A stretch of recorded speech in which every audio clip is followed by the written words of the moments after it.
नमस्कार मंडळी, नेहमीची चिकन करी खाऊन बोर झालेला आहात तर ही रेसिपी तुमच्यासाठी, ढाबा स्टाईल चिकन मसाला। चला तर मग सर्वात आधी आपण पॅनवर थोडं तेल घालून कांदा परतून घेऊया। कांदा जास्त भाजायचा नाहीये।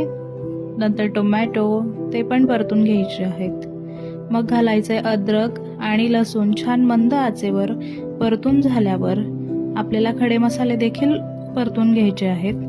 खडे मसाल्यांमध्ये घालायचं आहे दालचिनी, चक्रफूल, 2 वेलची, 2-3 लवंग, 2-3 काळी मिरे आणि तमालपत्र। मसाले पण छान भाजून घ्यायचे आहेत।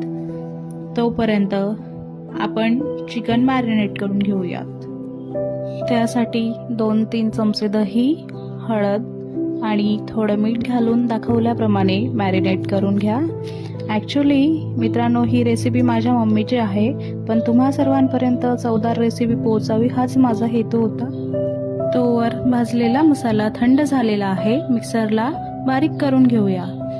नंतर घालूया कुकरमध्ये तेल गरम झाल्यावर जिरे, मसाला वेलची, 2-3 लवंग, 2 तमालपत्र आणि वाटून घेतलेला मसाला।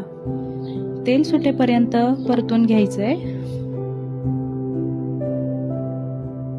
यानंतर घालायची आहे हळद, लाल तिखट, धनेपूड आणि थोडासा गरम मसाला।